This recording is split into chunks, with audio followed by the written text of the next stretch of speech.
اس video کو subscribe کرنا نہ بھولیں اور لائک اینڈ شیئر بھی ضرور کر دیں اینڈ ویڈیو کو پوری دیکھیں، مہربانی ہوگی۔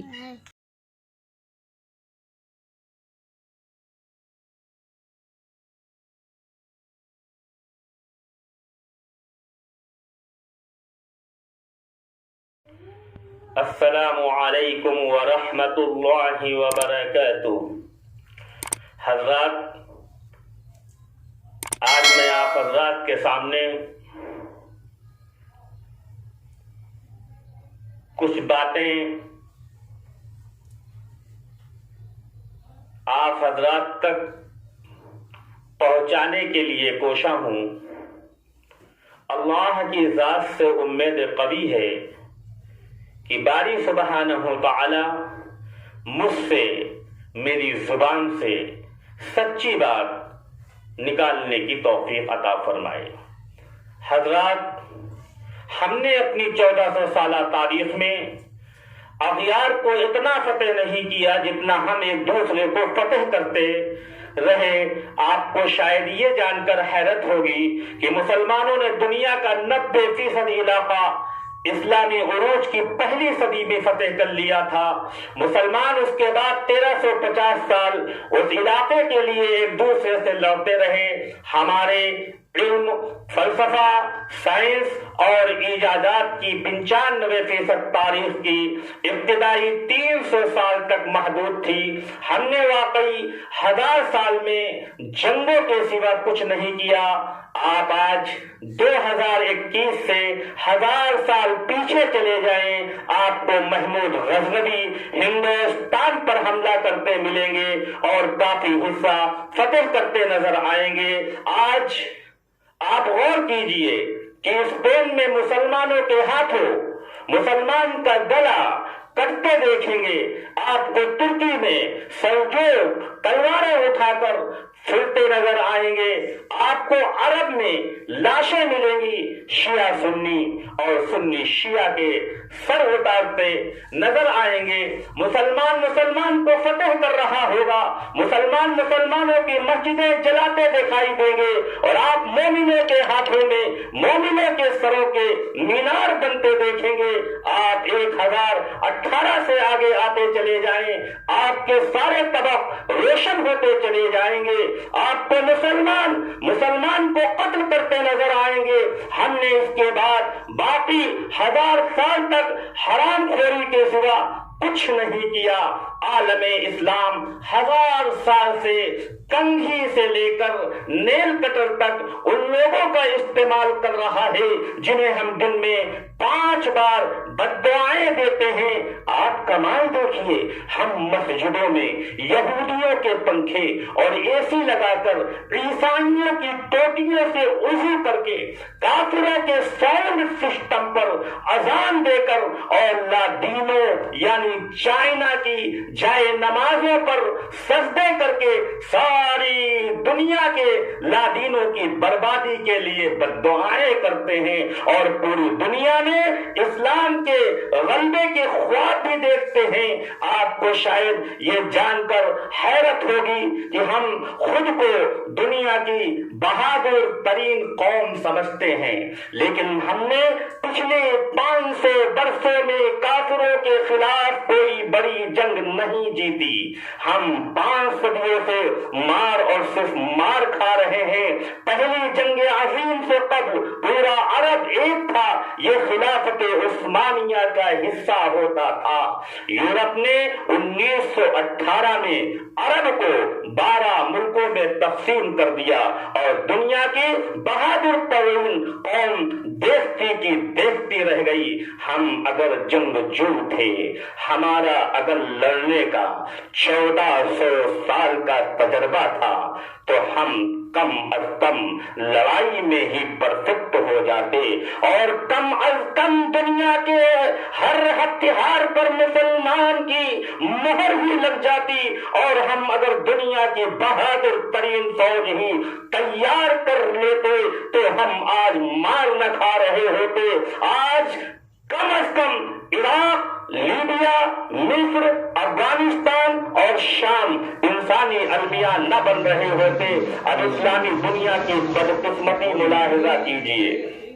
ہم لوگ آج یورپی بندوقوں، ٹینکوں، توپوں، گولیوں اور امریکی جنگی جہاز کے بغیر، ان کی اور ٹیکنالوجی مدد کے بغیر خانہ کعبہ کی حفاظت بھی نہیں کر سکتے. ہماری تعلیم کا حال یہ ہے کہ دنیا کی 100 بڑی یونیورسٹیوں کی فہرست میں اسلامی دنیا کی ایک بھی یونیورسٹی نہیں آتی. ساری اسلامی دنیا مل کر جتنی ریسرچ پیپر تیار کرتی ہے وہ امریکہ کے ایک شہر بوسٹن میں ہونے والی ریسرچ کا نصف بنتا ہے. پوری اسلامی دنیا کے حکمران علاج کے لیے یورپ اور امریکہ جاتے ہیں. یہ اپنی زندگی کا آخری حصہ یورپ، امریکہ، کینیڈا اور نیوزی لینڈ میں گزارنا چاہتے ہیں. دنیا کی 90% تاریخ اسلامی ملکوں میں ہے، لیکن اسلامی دنیا کے 90% خوشحال لوگ سیاحت کے لیے مغربی ملکوں میں جاتے ہیں. ہم نے 500 سال سے دنیا کی کوئی دوا، کوئی ہتھیار، کوئی نیا فلسفہ، کوئی خوراک، کوئی اچھی کتاب، کوئی نیا کھیل اور اچھا قانون نہیں دیا. ہم نے اگر ان 500 برسوں میں کوئی اچھا جوتا ہی بنا لیا ہوتا تو ہمارا فرض کفایہ ادا ہو جاتا. ہم 1000 برسوں میں صاف ستھرا استنجا خانہ نہیں بنا سکے. ہم نے موزے اور سلیپر اور گرمیوں میں ٹھنڈا اور سردیوں میں گرم لباس تک نہیں بنایا. ہم نے اگر قرآن مجید کی اشاعت کے لیے کاغذ، پرنٹنگ مشین اور سیاہی ہی بنا لیے ہوتے تو ہماری عزت رہ جاتی. مگر یہ بھی ہمارے علماء کی فکری ارتقاء میں بسنے والے کافروں نے ہی بنائی ہے. ہم تو خانہ کعبہ کے غلاف کے لیے کپڑا بھی اٹلی سے تیار کراتے ہیں. ہم تو حرمین شریفین کے لیے ساؤنڈ سسٹم بھی یہودی کمپنیوں سے خریدتے ہیں. ہمارے لیے آب زمزم بھی کافر کمپنیاں نکالتی ہیں. ہماری تسبیحات اور جائے نمازیں بھی چین یعنی ایک لادینی ملک سے آتی ہیں، اور ہمارے احرام اور کفن بھی جرمن مشینوں پر تیار ہوتے ہیں. ہم مانے یا نہ مانے لیکن یہ حقیقت ہے کہ دنیا کے 1.5 ارب مسلمان صارف سے زیادہ اہمیت نہیں رکھتے. یورپ زندگی کی نعمتیں ایجاد کرتا ہے، بناتا ہے، اسلامی دنیا تک پہنچاتا ہے اور ہم استعمال کرتے ہیں، اور اس کے بعد بنانے والوں اور ایجاد کرنے والوں کو آنکھیں نکالتے ہیں اور ان پر لاکھوں مرتبہ لعنت اور ملامت بھیج کر سر فخر سے بلند کرتے ہیں. آپ یقین کیجئے جس سال آسٹریلیا اور نیوزی لینڈ نے سعودی عرب کو بھیڑ دینے سے انکار کر دیا، اس سال مسلمان حج پر قربانیاں نہیں کر سکیں گے. اور جس دن یورپ اور امریکہ نے اسلامی دنیا کو گاڑیاں اور جہاز اور کمپیوٹر بیچنا بند کر دیے، ہم اس دن گھروں میں محبوس ہو کر رہ جائیں گے. ہم شہر میں نہیں نکل سکیں گے. یہ ہم ہیں اور یہ ہماری اوقات.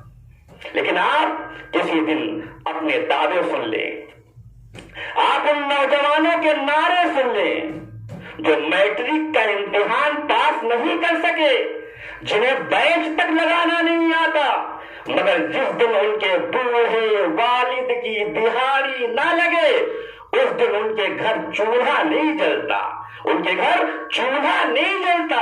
آپ ان کے نعرے اور دعوے سن لیجئے. یہ لوگ پوری دنیا میں اسلام کا ڈنکا بجانا چاہتے ہیں اور اسلام کا جھنڈا لہرانا چاہتے ہیں. یہ اغیار کو ہما کی طرح نیست و نابود کرنا چاہتے ہیں. آپ اپنے علماء کرام کی تقریریں بھی سن لیجئے. یہ اپنے مائک کے تار ٹھیک نہیں کر سکتے. یہ اللہ کے رسول پاک صلی اللہ علیہ وسلم کا نام اپنے مریدوں تک فیس بک، واٹس ایپ اور ٹویٹر سوشل میڈیا کے ذریعے سے پہنچاتے ہیں. یہ لوگوں کو تھوکنے کی تمیز بھی نہ سکھا سکے. یہ آج تک امام غزالی، ابن تیمیہ، ابن کثیر، یہ مولانا روم سے آگے نہیں بڑھ سکے. پورے عالم اسلام ایک بھی ایسا شخص نہیں جو ابن عربی کو سمجھنے کا دعویٰ کر سکے. ابن حشام اور ابن اسحاق بھی ہم تک پریس کے ذریعے پہنچے تھے. اس کے باوجود نعوذ باللہ من ذالک، نعوذ باللہ من ذالک، مسلمان قوم اپنے آپ کو عظیم ترین قوم سمجھتی ہے اور نظام مصطفیٰ صلی اللہ علیہ وسلم پر فخر کرنے کے باوجود عالم دنیا کے کسی بھی حصے پر نظام مصطفیٰ صلی اللہ علیہ وسلم قائم نہ کر سکے. اور غرور و تکبر کی چادر اوڑھے ہوئے اس طرح گہری نیند میں سوئے ہوئے ہیں کہ بار بار شانہ پکڑ کر ہلانے سے بھی وہ بیدار نہیں ہوتے ہیں. مجھے آج تک اس سوال کا جواب نہیں مل سکا. ہم اگر دل پر پتھر رکھ کر یہ حقیقت مان لیں تو پھر ہمیں پتا چلے گا کہ ہماری حرام خوری ہماری چیز کا حصہ بن چکی ہے. وآخر دعوانا ان الحمد للہ رب العالمین وما علینا الا البلاغ.